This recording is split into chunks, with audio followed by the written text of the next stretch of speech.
Thompson wins it in overtime. Brady can drop, breakaway shoots, scores!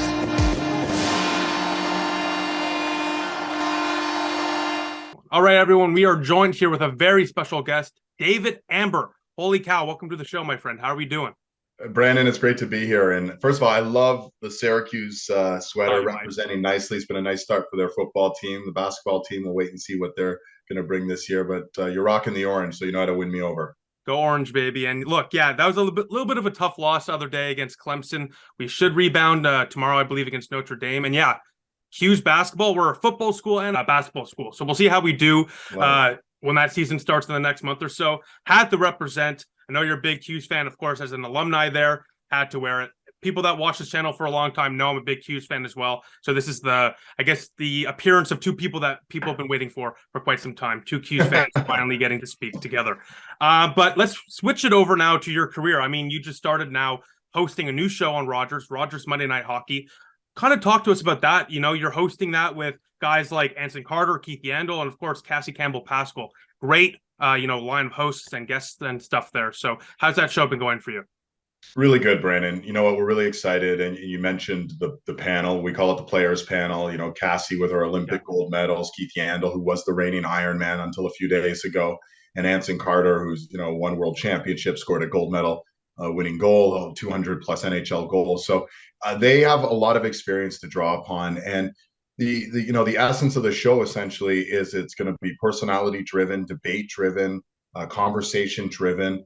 Certainly we have the opportunity to analyze and dig deep, which is part of what we can call on the players to bring to the show, but we also want to have fun doing it. And I don't know how well you know Keith Yandel or had a chance to see him. Really funny guy, really affable. Anson and Cassie are complete pros and have been doing this a long time and have a lot of stories to share. And we've only had a few shows so far. It's the first year of Rogers Monday Night Hockey, but so far so good. It's been really exciting, and we're excited for what should be a really fun season for us. Yeah, I've seen some of Keith Yandel's interviews with Spit and Chiclet. You can see the humor there. He's a funny guy, that's for sure. But yeah, Cassie Campbell-Pascal, of course, Anson Carter. I mean, that's what I like to see. We've seen it with TNT with, Biz Nasty and Wayne Gretzky and all these great people they have there on TNT as well for their hockey broadcasts. No disrespect to the way it used to be, but my generation, we love the just showing your true personality, a little less formal, more like kind of like this, right? Where you're kind of like sitting at a bar having a conversation with a buddy. That's kind of like what people are looking for these days. You know what I mean?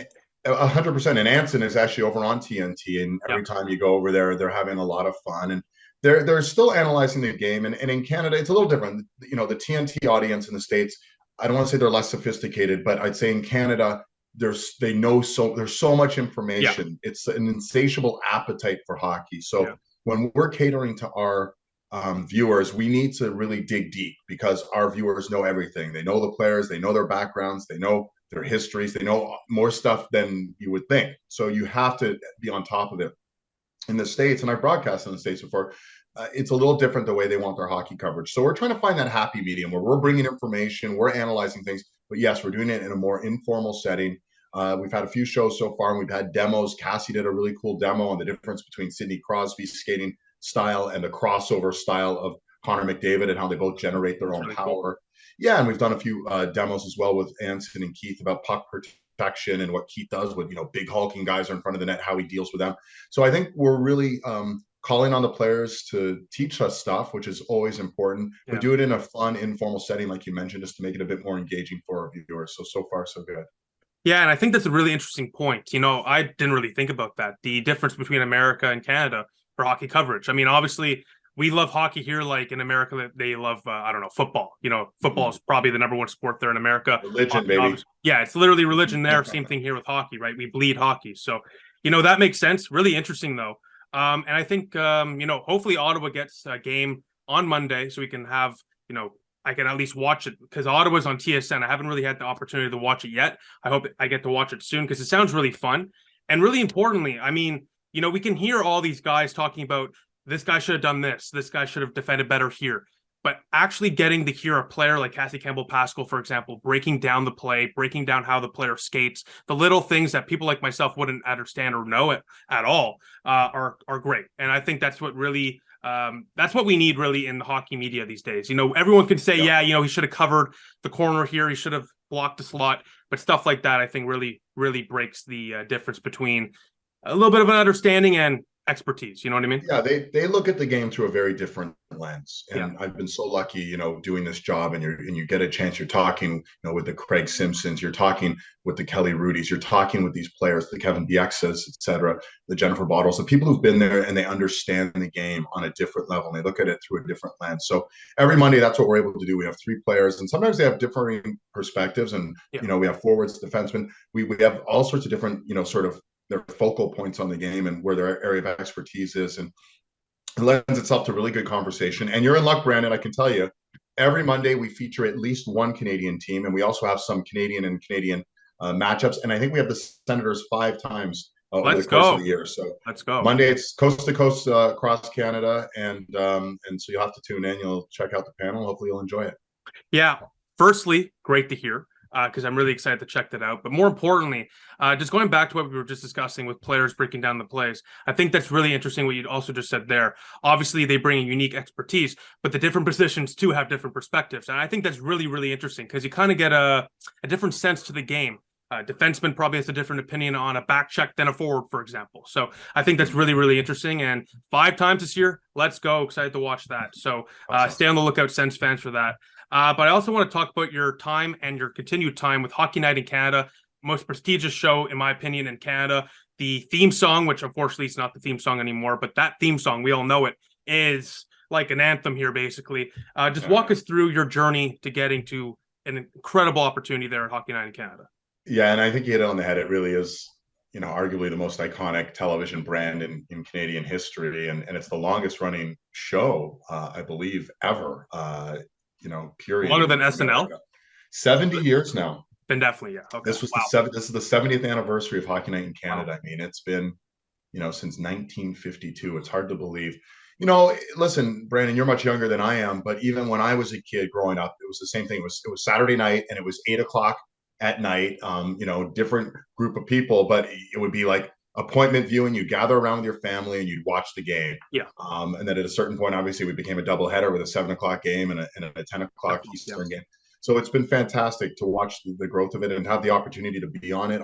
Honestly, it's such an incredible honor. Really, I mean, it's just something you think of as a kid. You're watching and you were glued to the set. And I remember I used to have to go to bed after the second period when I was a little guy because it was like too late, and I'd be sitting there kind of listening by the door as my dad and mom would be watching the games. So now to be there, the person broadcasting, having that opportunity, and being the late night host for the second game for the last 6 years has been wonderful. And for the previous years before that, as a rink reporter as well. So it's just been a great opportunity. Work with wonderful people, both on camera, but also behind the scenes. And I think all of us treat it the same way. It's a massive responsibility because people care so much about the game. And it's great to have people that passionate and allowing you into their, living rooms and to say, let's be part of my weekend and part of my sort of escape is fantastic. So I think you treat it as this great responsibility, this incredible privilege, and we just have fun doing it. Like at the end of the day, when people go, do you get really nervous? You get really stressed out? I go, yeah, some days you go into the set and you're a little nervous, but where I decompress, Brandon, is I go, we're talking about hockey here. We're not heart surgeons, we're not brain surgeons, we're not saving lives. We're there to have fun. And once you kind of do that, just like you're doing this podcast, it's essentially, as much as you might get stressed out about, oh, this didn't go right or that go right, you're going, well, we're here to have fun. We're talking about hockey. So that really allows me just to sort of embrace the moment and not be overwhelmed by it. Exactly. And once again, that kind of goes back to the kind of tempo I want for the future of media, especially in hockey, just that kind of casual, laid back kind of conversation style. I think we've really seen that grown over the years, especially with the explosion of podcasts. And I think there's a reason for that. People are kind of sick and tired of the suit and tie, they want to have a different style. And I think this is the future. And it's great to see that Rogers, Hockey Night in Canada, they're starting to push towards that. Like Frank Cervelli, for example, Daily Faceoff. I admire what he does, the live shows, the gambling kind of stuff. That's kind of like the future, the more digitalized type of stuff as well. So that mixed into what you're saying with the more casual type of conversations, I think it's incredible. I'm glad to see the major networks starting to do that. But, talking once again about Hockey Night in Canada, it was a couple of years ago, I believe. The famous blue jackets, with the CBC logo. Did you get one of those? It's funny. We auctioned them off. I can't remember if it was for cancer. It might have been for Oh, cancer. okay, good. So Okay, we actually all had fitted Hockey Night in Canada, the traditional baby blue with the logo, the iconic logo. And, I think we signed them, and, Ron and Elliotte and Kelly and everyone on the set at the time. I think it might have been before Kevin and Jennifer were there, but Nick Kiprios, etc. We signed them. They auctioned them off. It raised a bunch of money. Do I have one sitting in my dresser or in my closet? I don't, but I'd like to get my hands on one. I might have to get one made at some point because I just think they're so cool. They're so iconic. And I laugh every Halloween, because I have so much hockey on my Twitter feed. Inevitably, there's going to be some guy who's gone out to Halloween dressed, as Howie Maker or Brian McFarland or Dave Hodge or Ron MacLean, and they've got the whole suit on, or Elliotte Friedman with crazy hair or whatever. And they got the light or the beard. And it's very cool. So to be, part of that tradition is really neat. And you reminded me, I'm actually gonna have to find a way to get one of those light blue, baby blue blazers. Okay, well, you let us know when you get that done, because I'm jealous. I'm not going to lie. Firstly, getting to have the opportunity to go to Hockey Night in Canada and work there, incredible. But then I can't imagine the feeling you had walking into the set or whatever, wearing that jacket. That must have felt insane, cool. Huh?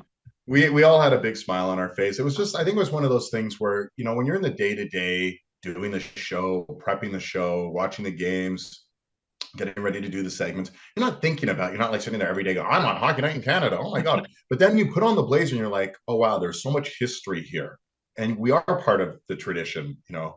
We are now part of this 70-year continuum of this iconic brand. So it really made you sort of take a step back and go, wow, this is cool. I am part of this. So it was a really fun night. That was, I don't know, I want to say that was about 5 years ago. It was back in our old studio out in CBC, and now we're in the Rogers studio. So it's probably was about 5 years ago. It was before COVID, so it was probably about 5 years ago. And we're certainly gonna have to do another night like that, because we raised a lot of money for great charities, and people seem to really enjoy that. Just seeing us out on the set in those traditional. Certainly for a certain age of viewer, it touched a nostalgic nerve with them. For some of the younger viewers, they might not have remembered. But even for me, because obviously I wasn't really alive around then. I was born 2001, so they didn't have the Blue Jackets when I was really starting to watch hockey. So getting to see that was kind of cool for me, because I never really got to experience that. And that's such a, like you said, a nostalgic moment for Canadians. It's such a historic kind of picture or memory for a lot of Canadians to have. And for me to kind of experience that, at least for one night, I think that was really cool. And I think for a lot of people my age as well, it was really cool because, like I said, we never got to really see that. We got to see it at least once. So if you guys can do that again, please do. And most importantly, for charity as well, it's a win-win for everyone, right? Yeah, I'll get on it. I don't have a lot to say but I'll talk to the guys in the Ivory Tower, see what they say. Let them know Sens Talk needs the jacket. Hopefully they'll get the gears going. I'll send the memo. Brandon wants it. I also want to talk about Elliotte Friedman. You kind of touched on his crazy hair and stuff. What's it like working with him? I mean, what a character, huh? He is a character, and he owns every second of it. Like, it's funny, our suits, we have this big wardrobe room, and we have this great stylist, Deb Berman, who helps pick out our suits. We'd be lost if we had to try and match shirts and ties and blazers and all the rest. So she picks it out, and you kind of just go to the rack, and it's so funny. You can see the demarcation between where Elliott's suits end and my suits begin. My suits are more like traditional, the grays and the blues and the blacks and the brown or whatever.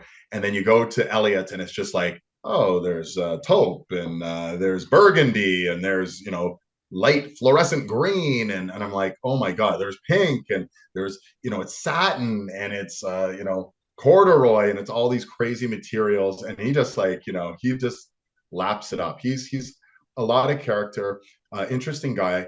And the thing with Elliotte is, man, he's got a brain that is just, he holds so much information. He can recall conversations from 6 years ago and this and this. And, the amount of work he does is pretty incredible. I kind of sit there, my head's on a swivel, because he's getting pulled in a lot of directions between the podcast and the blogs, and certainly the radio appearances, and then his television work as well. So, and he makes it look pretty effortless. He is always on the phone. He's always distracted. It's hard to have a conversation with him. Does he have multiple phones? He's always like this, right? He's always just head in the phone, and you're talking to him, and you're like, Elliotte, is any of this sinking in? And somehow it's still sinking in, but he's multitasking. So he's quite a character and a friend, and it's fun to work with him.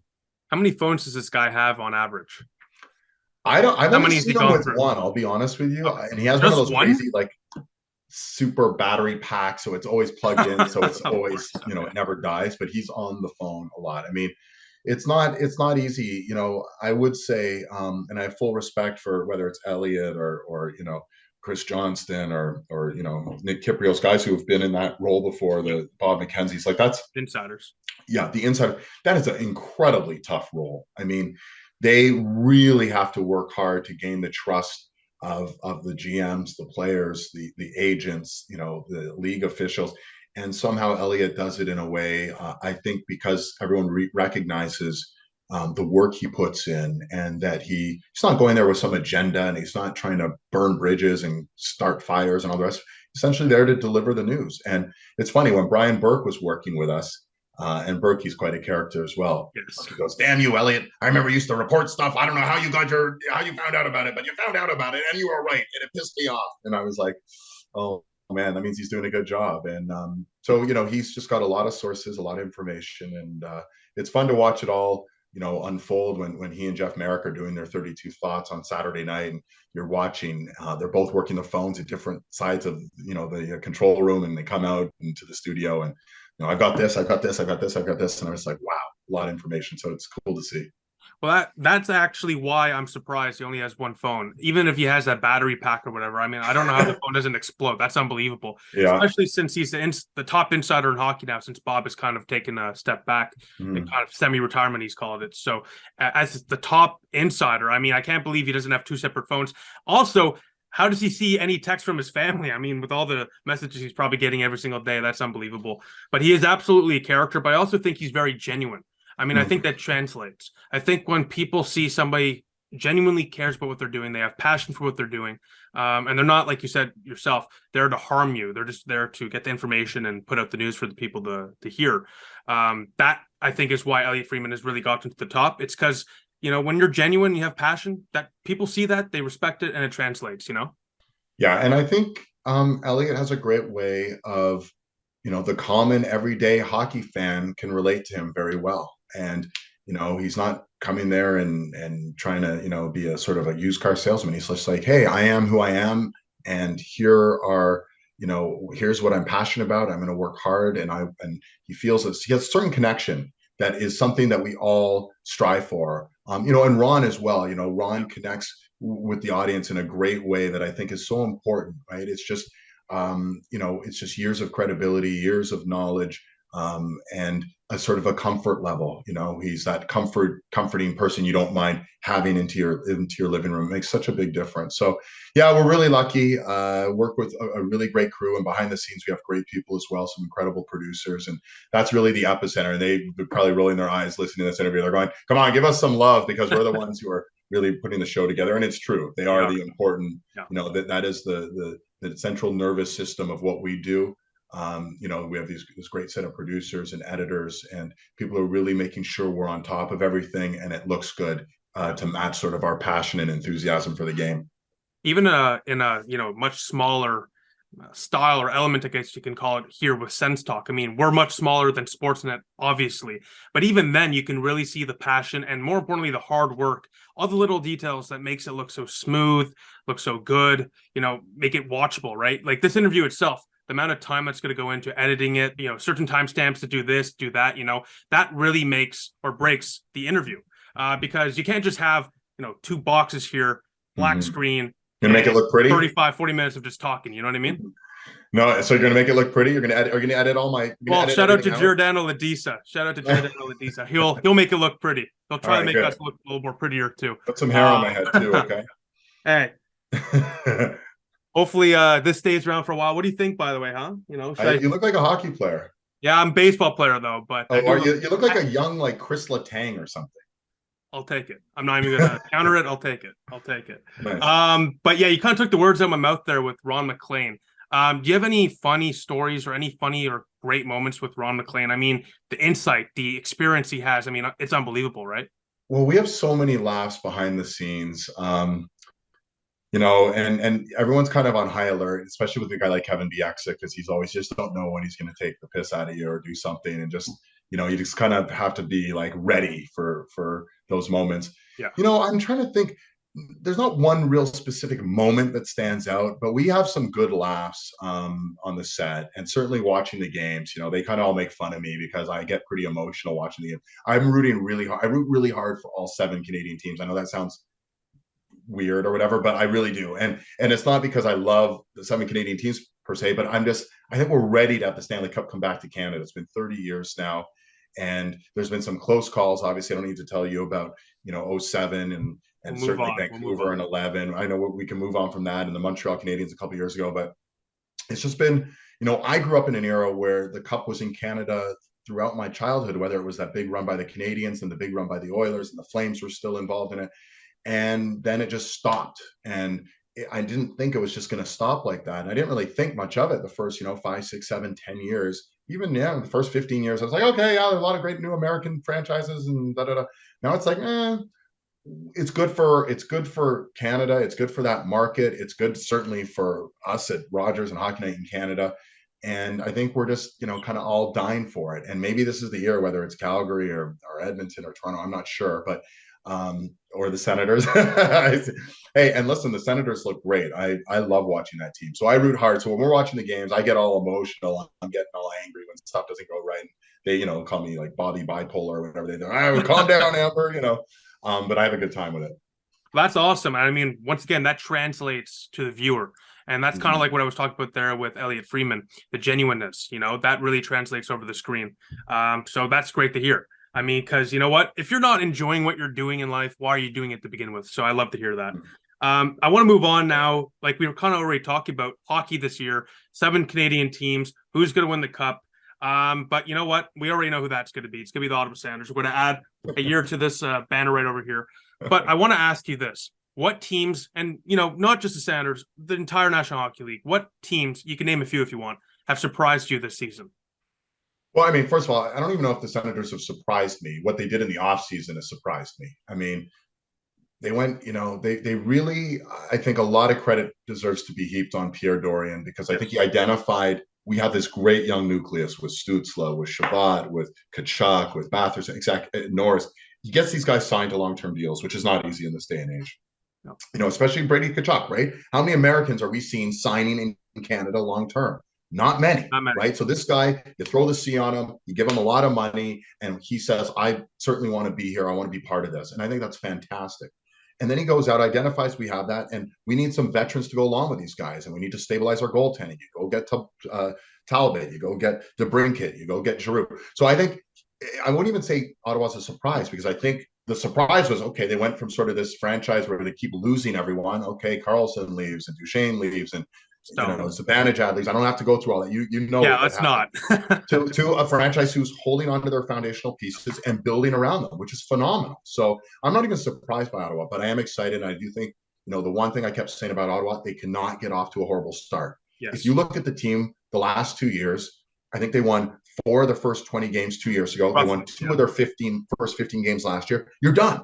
In that division especially, there's no climbing out of that hole. And then they played 500 hockey when it was meaningless hockey for the rest of the year. So I just kept saying to myself, if they could play 500 hockey for the first 20 games and then, find themselves, get that chemistry where it needs to be, they're going to be a very difficult opponent. So Ottawa's not a surprise. To answer your question, to me, the 2 biggest surprises thus far, Philadelphia Flyers. I literally thought they could be the worst team in the league. And kudos to John Tortorella, who's, has these guys buying in. They're not going to win every game. They're not probably even going to win more games than they lose, I don't think, at the end of the year. But they're fighting hard. They're playing hard. This without Sean Couturier, this without JVR. Carter Hart right now has been the best goalie this season in the NHL, bar none. He's just been that good. But the other team that's really surprised me, the Boston Bruins. Yeah. I kept saying, okay, this is the year they go down. No McAvoy, no Marchand. Getting a little bit older. Tuukka Rask is gone now. Goaltending's good, but it's not a sure thing. And what do I know? I obviously don't know. I mean, they're right now, as we do this interview, first in the NHL. They go 6-1 without Brad Marchand. Now he comes back. And yeah, so those 2 teams to me are just, I'm surprised at the early success. Will they both maintain it? Probably not. Boston, I guess, is legit. And, Pasternak's one of the best players in the league. He's going to get a king's ransom. He'll be the highest paid winger in the NHL, I think, when he signs his next deal. Right now it's Panarin, I believe, but he's gonna supplant Panarin is the highest paid winger, and deservedly so. Yeah. And Philadelphia, are they going to maintain this? I would say no, but you never say never, because every year there's one or two teams that kind of comes out of nowhere and surprises everyone. Maybe this is the year that Philadelphia does that. And when you have a goalie like Carter Hart, that's a pretty good start. Yeah, I'll say this about Philadelphia. I mean, John Tortorella, he always gets results. And I can definitely see the Flyers off this hot start. They can display 500 the rest of the way, and they're in the conversation come season end for the playoffs. They've had that good of a start. So if the players are buying in, they got some talent there. Konechny's still there. Owen Tippett, I mean, he was there, of course, from that Claude Giroux trade. Mm-hmm. They got some talent there. So, I mean, Carter Hart, if he continues to play well, I think Flyers, once again, I don't know if they're a playoff team, like you said yourself. They probably will trail off a little bit, but, Tortorella, he's kind of like Bruce Boudreau in a way where the teams that he coaches, more often than not, do very well. So we'll see. I mean, again, the expectations were rock bottom for Philadelphia, and right now they are looking good, but it's so early in the season. I still very much expect them to be in the Connor Bedard sweepstakes. Having said that, I think they're going to be a team that's just not going to be an easy pushover, an easy out. They're not going to be rolled over, and so far they're going into games with a level of, fight and battle and desire that exceeds all of our expectations. Now, how about Buffalo? Before we talk about teams that have kind of underwhelmed this year, Buffalo, I mean, they are not exactly winning as many games like a Boston, for example, but I mean, players like Alex Tuch, holy cow, and this guy is healthy. He's one of the best, if not the second best power forward in the National Hockey League behind Captain Brady Tkachuk here in Ottawa. I mean, Alex Tuch, that hat trick he had the other day against Calgary, unbelievable. That toe drag goal on Vladar, so sick. He's the complete package. He's kind of like a mini Brady Tkachuk, co-host of Sens Talk at times, Noah Ludin, best friend of mine. He knows this more than anyone else. I've always loved Alex Tuch since his days in Minnesota. He's always been one of the better prospects in the entire National Hockey League because he brings so much to the table. So Buffalo, I think, is another team out there that they probably won't make the playoffs, but like Philadelphia, they're not a pushover either. That's a tough team to play against. And Ottawa found that out early. Game one, they lost 4-1 to Buffalo. Now, what are some teams that underwhelmed you so far this year? Well, I mean, the obvious answer is Vancouver. There's such an enigma. It's not losing the games, it's how they're losing the games. And I'm surprised they're not a young team. So to have sort of those mental breakdowns and to basically be gripping the stick so tight when they have those leads in the third period, the first 4 games, multi-goal leads blown, the first 5 games, leads blown, 4 1-goal losses, untimely penalties, horrible special teams. I'm just kind of looking around, I'm going, Horvat, Miller, Pedersen, Besser, Quinn Hughes when he was healthy, and Besser when he was healthy, obviously Demko and that. They have so many good parts, and they're not even young parts. They're, these are veterans, right? And you just sort of thought they were building on something. We all remember what they did in the bubble and Demko, and granted they had Markstrom then too, but what they did in the bubble, surprising team. You just sort of thought they're going to be on this, this sort of trajectory, and it hasn't panned out. So that's been a real disappointment.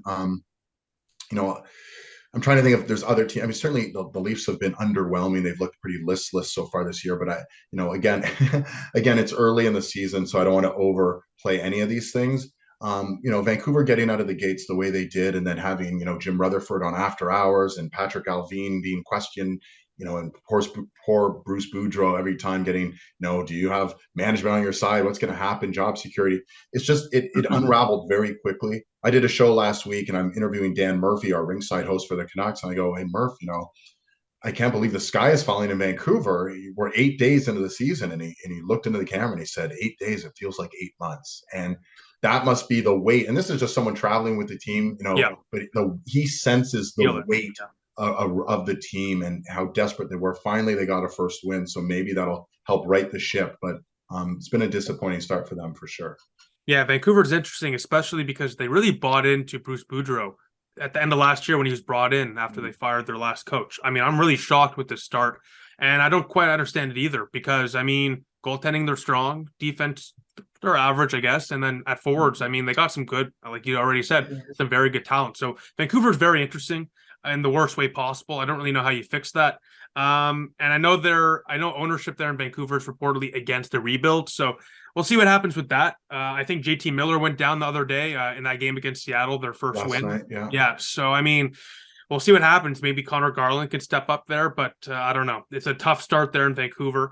I'm trying to think of another team that hasn't had the best start. I mean, Colorado, I don't really know how I think they're just around the middle of the pack right now. They have a solid forward core. They're going to be just fine. But I will say this before you chime in. Their goaltending, I wasn't really sold on Georgiev, when they brought him in from New York. Not really his biggest fan. He did not do the greatest as the backup in New York. And I don't really know what they were thinking with that personally. No disrespect to him as a player. He's obviously better at hockey than me. But I'm not too sold on Colorado's goaltending. So I just wanted to hear your perspective on that. Well, I guess what happened is, Joe Sakic and that management group, they had a lot of decisions to make because, they had Kadri, Nikushkin, they have Newhook, who's going to be coming up this year. Clearly, McKinnon's the highest paid player in the league at this point. They knew there were all these guys that had to get paid, and they had to make a decision. And they probably said, well, Darcy Kemper was very good. We won a cup with Darcy Kemper, but we also, Francouz came in and was quite good when Kemper took the stick in the eye in the playoffs last year and missed a series of games. We didn't miss a beat. I think the way they looked at the makeup of their team is we'd rather keep the Nikushkins and some of these other players and pay them and have average goaltending or maybe even slightly above average goaltending, and we can survive with that. But if we go and we kept Darcy Kemper at, I can't remember the deal he got from Washington. It's like $5 or $6 million for a fee. Yeah, I was going to say. There's a lot of money. Yeah, so, you only have this much money to spend, and they had to decide where they were going to allocate the money. And I think they just sort of said, we want to keep Nikushkin. We want to keep Josh Manson. They paid him as well. We want to keep some of these guys. And we know we also have to pay McKinnon for next year. And we also know we're going to want to pay Newhook. And, they have all these guys. And Sam Girard maybe is going to need a contract too. So they just, made a decision. And I think they said Francouz is someone we're comfortable with. And Georgiev, when he was a starter, the word on Georgiev is he isn't a great backup because he doesn't like playing once every 2 weeks. Okay. He just gets out of his rhythm. He gets out of his confidence level. He doesn't feel it. And you talk to goalies, and there's so many analysts who are goalies. And in our set, obviously, it's Kelly Rudy. And Kelly will say that. Like, when he was the number one goalie, he was like, I want to play every game because you get into a rhythm. And, to play for a guy like Daryl Sutter, if you're Jacob Markstrom, that's great because he would gladly trot him out there 65 times. So I think they sort of said we can split it with Georgiev and Francouz. We can see how we feel. And knowing how dynamic our team is, we'll be okay. I'll say this, when you see a goaltender take 15 shots in a game, they often allow more goals than they do on average because of that. Exactly. They're out of rhythm. I think that's a really interesting point. But Francouz, I've been a big fan of his since he was signed. I think it was the World Championships, right? He had a really, really good tournament. They got signed from Colorado. So I've been a big fan of his since then. So I'm fine with him being the starter or the 1A. But like you just said, if Georgiev is unable to be the backup or the 1B, why sign him for 3 years? They did, right? It was a 3-year deal, I believe, at like $2 or $3 million. So yeah, that I'm not sure. Regardless, let's say. Yeah, I I'm saying, look at it this way. They probably say to themselves, we had Darcy Kemper, solid goalie, Francouz, solid goalie, and we beat the best goalie in the world last year because our team is so good. I think it's indisputable that Andrei Vasilevsky, to me, is the top goalie. And there's some great ones coming on. Don't get me wrong. Ottinger in Dallas is fantastic. So good. Shesterkin and the Vezina winner, phenomenal. But to me, if I had to win one game and I needed one goalie, it's Vasilevsky. I don't even have to think about that answer. And they beat him because their team is that good. So I think that was probably went into the logic. It's like, we don't need to have Vasilevsky in net. We maybe don't even need to have Darcy Kemper in net. We can survive provided that we got Makar. Like their blue line, you're talking about Vancouver's blue line and being okay. You look at Colorado's blue line is so good. And that's why, in Calgary, I think with getting weaker, Calgary's blue line's phenomenal as well. So those top elite teams have stud players on the blue line. They have depth on the blue line, Hedman and Sergachev, et cetera, when you saw what we were able to see in Tampa for the last few years. So it's important. And I think they probably just made a calculated risk, and you only have so many dollars to spend. What's nice, though, is the cap's expected to go up, what Gary Bettman said, maybe up to $4 million. We might have a $90 million salary cap in 2 years, and that would at least open up the ability for some of these cap strap teams to go out and still retain players and get other good players. I think that's important, especially after the last couple of years it stalled. You saw a lot of teams make extensions happen before COVID happened, and then obviously everything changed after that. So a lot of teams got kind of screwed, like Minnesota, Toronto even. So that's an interesting point there. I just want to touch up on one more thing with Colorado. I mentioned when I was kind of going into that little rant, I guess you can call it, that they're going to be just fine. The forward core's great. Defensively, I mean, Devin Tays probably one of the most underrated defensemen in the league. It's just I was a little confused because I'm under the impression they signed him for 3 years at like 2.5 to 3 million. That's why I was a little confused. But regardless, Colorado is going to be just fine. They're the defending Cup champions for a reason. And like I just said, they could be just fine. I want to move on now, going back to the Ottawa Senators. Shane Pinto. I mean, he has been incredible. 5 straight games with 5 straight goals before last night's loss against on Thursday against the Minnesota Wild. Tough loss there, but overall, Sanders are looking good. Shane Pinto, is he the favorite to win the Calder Trophy? So funny you say that. So I do shows with Anthony Stewart and Elliotte Friedman. Anthony's so good because he has these just these one-liners. Like I think before the season he picked Jack Campbell to win the Vezina, and then Jack Campbell got off to a horrible start. He's like, I never said that. I never said Jack Campbell. He jumped ship, but he was like, Shane Pinto, give the man the Calder. Yeah, I think you look at what he's doing, and listen, it's going to be a pretty heated battle for the Calder. I'm not sure if Matt Boldy in Minnesota still qualifies. I think he might. We'd have to. Oh no, he didn't. I know Addison on Minnesota is tied with Pinto for first, so I know that Minnesota at least has him involved. The guy I picked preseason was Matty Beniers. I think he's just so talented. I think he's also going to get a lot of power play one time, etc. Whereas Pinto, I'm not sure, he's not on the Sens top power play, I don't imagine, right? Well, with the Norris injury, he might switch in and out. He is on the power play, the second unit, which essentially is the first unit. Alex DeBrincat's been playing on both units, so it's kind of mismatched right now, to be fair, So, but Pinto's right there. He's been sensational. It's funny because his name's come up so frequently as that dangling carrot to get Jacob Chikrin or whatever. And, Pierre Dorian's been pretty adamant. I'm not moving this guy. I like this guy. And why would he? I mean, Shane Pinto's a stud. You see he's a difference maker. And, there's, I don't want to say an embarrassment of riches, but, you'd love to have this young core of the Ottawa Senators. You just would. It's funny. We talked about this with the Leafs 4 or 5 years ago, and with a young Nylander, young Matthews, young Marner. And now you have, Tkachuk is still incredibly young. We don't think of him in that light because he entered the league as an 18-year-old. But you got Tkachuk, Stützle, Batherson, Norris, Pinto, pretty damn good, very good. So they might eventually have to trade one of those forwards to get some help on the blue line, and I'm sure that's something they're going to contemplate. Doesn't mean they have to rush out and do it now to get Chikrin, who's injured. You might even be able to get a bigger fish, believe it or not, right? You might even be able to, if Ottawa keeps making this type of push, you might be able to even land a bigger fish. But it's going to probably cost you one of these fantastic young forwards. Well, when I had Bruce Garrick on the show a couple of months ago, he mentioned to me that John Klingberg and Ottawa were in conversations, but obviously Klingberg elected to take a prove-it-year deal with the Anaheim Ducks. He was offered a 3-4-year deal, massive contract with Ottawa, obviously turned that down. So I think Ottawa has already been in that pool for a bigger fish. The difference is, I think when you have depth like Ridley Gregg and Shane Pinto in your forward core, and you have all these big contracts already with Drake Batherson going to need one in the next couple of years, and this might be controversial. I might get killed, frankly, on Sens Twitter for saying this. Josh Norris, with the injury history and that tradable contract, it's below $8 million for a top 6, 30-plus goal center. I don't want to see it happen. I don't know if it will happen, but if Ottawa needs to make space in the future in the cap and or elect to trade one of their young star players, I think Norris is one of them purely because they have that depth down the middle. I think Pinto is able to play in the top 6. I think even really Gray can play in the top 6. So, Sens fans, if you're watching this, I'm sorry. Sens sorry. I don't think it's going to happen. You're in big trouble with Sens Twitter. I might be, but it makes sense, right? If you have you got to give to get. And Klingberg, I think, would have been an interesting fit. Although I still look, you know what I think Ottawa needs more, and maybe I'm wrong. Sens Twitter will probably be on me for this too, but like a Chris Tanev, and not the current Chris Tanev, who's such a warrior but's been through so much. But if you could find the 25-year-old version, to be honest with you, like Josh Manson was the perfect fit for Colorado. You already have Cale Makar, you already have Boehm Byron. You have these kind of young stud defensemen who can get up on the rush, Sam Girard, and they needed someone just to be, that presence in front of the net, move guys, push guys around. Think about those forwards in the Sens division, right?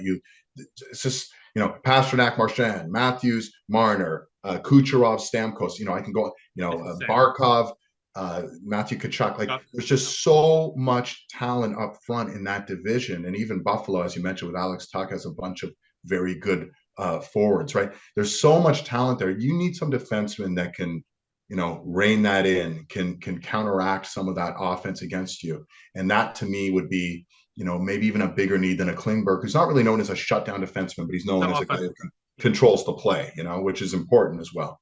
Well, I agree with you on that. I don't think Klingberg was the right fit for this team. They needed a guy that can play physical. Mackenzie Weegar was the guy I was really hoping Ottawa would target. He's from Ottawa, firstly, so that would have been perfect. Physical type of game that he plays, the presence that he brings, the minutes that he eats up. Mackenzie Weegar, exactly. It's exactly what you're looking for. I think that's what they were looking for with Travis Hamonic when they brought him in last year from Vancouver. He's been fine with Jake Sanderson, who also might be a Calder candidate. But I mean, exactly, right? But with Hamonic, he's kind of that player that Ottawa was looking for, more physical, move guys out front. He's been okay, but I think if they can get an upgrade there, they'll certainly look at it. Now, I want to wrap it up with this, David. I've had you on here for 40 plus minutes. I know you got to move. I know you got stuff to do. I really appreciate you taking a lot of time out of your day to do this. Maybe just because I'm a Hughes fan, I don't know. Maybe that helps a little bit. But I want to ask you this. In the province of Ontario, are we going to see 2 playoff teams come April? Oh, wow. You're going to leave me with that, huh? My heart says yes. I'm dying for the year we get all 7 Canadian teams in, and I'm sure there's some eye rolling going on, but I just think it would be really cool because the matchups would be amazing. It was so fun that we got, Battle of Alberta finally after so many years last year. And again, many moons ago when you were just a little guy, we would see the Leafs and Senators in the playoffs, and there were some epic battles. So, which was fun. But do we get 2 teams from Ontario in the playoffs? I'm going to give it a 60% chance. There you go. And here's the thing. I mean, Detroit and Buffalo they've both improved appreciably. Ottawa is certainly a much better team. The Leafs, have been pretty, listless, would how I describe their start. However, I do expect them, they have too much talent, I think, to not be in the picture there. So, I think I think it's a better than average chance that we get 2 Ontario teams, into the playoffs. But you need a lot of things to happen. If we see, you need a lot of good things to happen. I'll say this: if we see one team in the playoffs from Ontario, I don't think it's going to be one wearing blue. I think I'll just leave it with that. I don't know if it's going to be one with blue. I'll just say that. I want to see you and Steve Dangle have like a full wrestling match. That's what I think. I think would be, people would pay for that, or something. The Sens Talk faithful have been waiting quite some time for Steve Dangle to join our show. I think it would be perfect because we kind of have similar backgrounds. I started off Sens Talk. We were speaking about this before we, clicked record and started the official part of the interview. Look, I'd never copied Steve Dangle. I just started doing it when I was a kid. But growing up and when I started to watch this stuff, I'm like, wow, this guy, he's really passionate. You can really see it. And, you take inspiration from it for sure. I mean, you can respect it. You can appreciate the passion. I see a lot of Sens fans bashing on Steve Dangle all the time, but I understand. Oh, they should.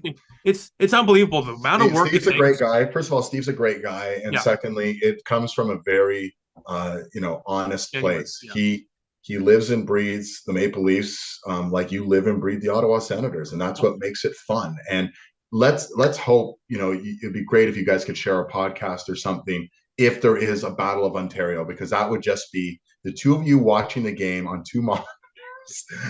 It would be hilarious, and I think people would really enjoy it. So I'm up for it. Talk to Steve, talk to Rogers if you really want it. Hey, I'm open. I'm down for sure. Awesome. But I'll say this about Steve once again. It's not easy uploading a video every single game for 10 plus years. I've done that. Steve's done that for longer. It's not easy. So if you're doing something in the similar craft, it's kind of like an artist appreciating, somebody else's art. Same thing here. I can appreciate the passion and the work that goes into what Steve Dangle does. Awesome. I'll leave it with this: 5-1 going into tomorrow against Notre Dame. Is Garrett Trader and the Syracuse Orange going to take down Notre Dame and stay in the top 15? I hope so. And Notre Dame's had a rough year so far, but they're still Notre Dame at the end of the day. I hope so. One thing I'll say about Syracuse for those football fans who were watching last week, they left that game against Clemson really banged up. Schrader was limping off the field. Williams. Tucker only had 4 carries, so I think he's okay. Gadsden was all banged up, and their defensive line was really banged up. So I'm wondering if you get that physical letdown, that's making me a little bit leery. Yeah. But I really, I'm liking what we've seen from Syracuse so far this year. Well, you know what? Hopefully they get that W. David, always a pleasure. We'll have to have you on again soon, maybe for the Syracuse basketball season or football season if they're in the either a bowl or a playoff game. Hopefully, maybe one day somehow they can get into the playoffs there. But once again, David, always a pleasure. Really, really fun conversation. Where can everyone watch you? Like we already spoke about it, but where can people watch you and follow you? Rogers, Monday Night Hockey. It's on Sportsnet, coast to coast. Again, we have Canadian teams featured every single week with Keith Yandel, Cassie Campbell-Pascal, Anson Carter. Fun, debate-driven show, and we just try and have a good time bringing you all your favorite hockey teams and games. And we highlight the superstars as best possible. Tuesday nights, I also do a Hockey Central show. It's usually airing at 6:30 Eastern on Sportsnet, followed by intermissions for Flames or Canucks or Oilers games. I do all the Leaf Regional games. You can boo all you want, but I'm doing the Leaf Regional games as well with Elliotte Friedman and Anthony Stewart. And I'm on Twitter. I tweet, here and there. I'm kind of low key, but at David Amber. So find me in any of those places, and I'm excited. It should be a really fun year, and so far so good. And keep rolling. Hope the Sens keep rolling for you, Brandon. Hopefully they keep on rolling for Canada as a whole and bring home the Stanley Cup for the first time since '93. David, absolute pleasure. Thank you very much, and we will speak very, very soon. Take care. My pleasure.